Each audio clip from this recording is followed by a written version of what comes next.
Name and position. Everybody might know you, but I still want that. Keith Wellington, principal of St.eliz Technical High School. Yes. What can you say about this now? We are devastated. We have suffered immense damage, and the more the hours go by and you take a closer look at what has transpired, the more significant the damage seems to be. We know that life comes with challenges, and it is what makes life interesting, but this is something that will take a lot to overcome. This is the first time getting damage like this. How long will you think it'll take to repair this building? To get back to some level of normalcy, even if we have all the resources that we need available, will take months, literally months, maybe 8 months, if we have all the resources available. We know that that is not the case. We do not have all the resources that are required. We are hoping that we will eventually be able to get as much support to garner all the resources, but that is also going to take time. So I would think that it is going to be anywhere between 8 to 12 months before we are back to normality. So how much building do you have damaged, and what are the buildings? From the cottages perspective, we have at least 6 cottages that have been suffered damage. 4 of them, their entire roofs would have gone. From a school classroom perspective, we have 1 building that holds 9 classrooms, where that roof is gone its entirety. And the infrastructure itself will need to make a proper assessment to see the validity or the value of repairing or replacing. We have other buildings, including the workshops and then individual classrooms, maybe another 3 individual classrooms. The grade 7 block that has 6 grade 7 classrooms that has been damaged. Our playfield, grandstand, that entire roof has gone as well. We have damage to our fencing, both concrete walls, broiler tube or metal fencing, chain link fencing, significant damages right around.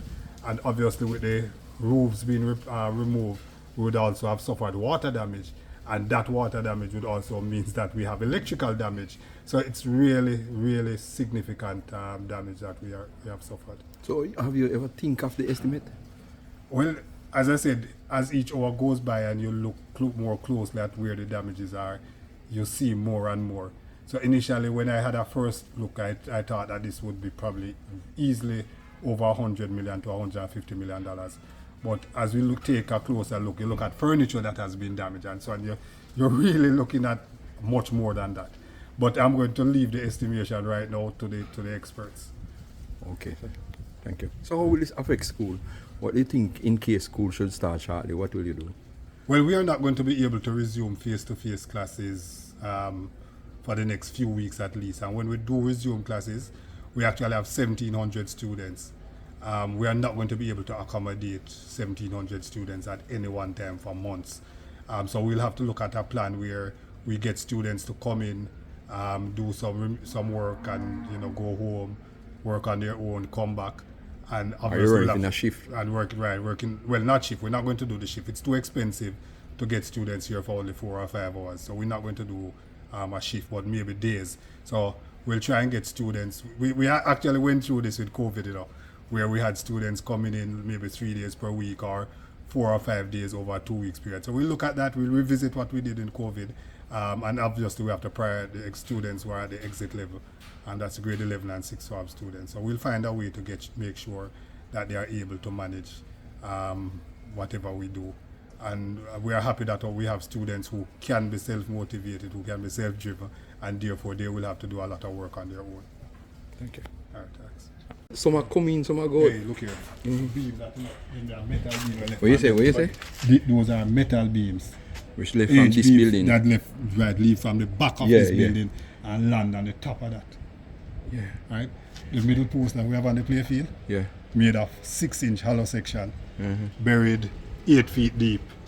Right, so it couldn't take it out of the ground. So it bent the 6-inch hollow section, bend it down flat on the ground.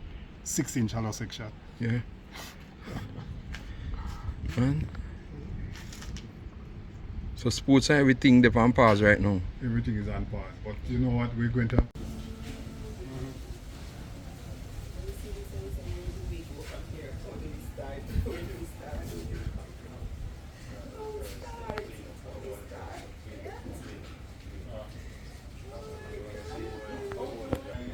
my email address. and we can communicate and give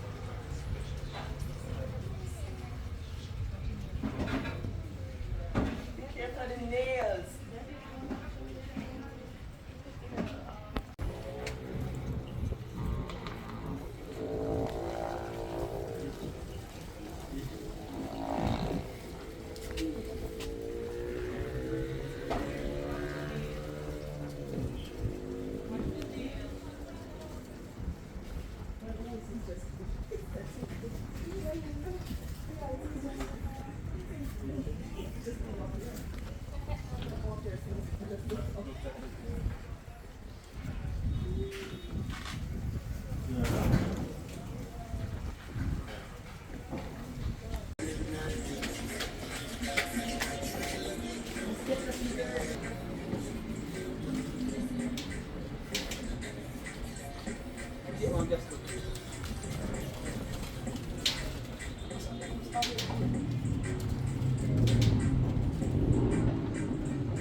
You pinch him and ring him. Go on with the mother.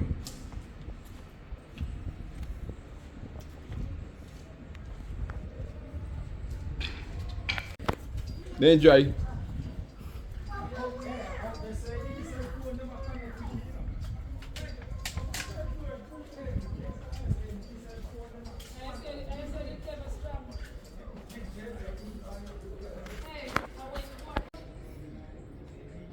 Come here. Come.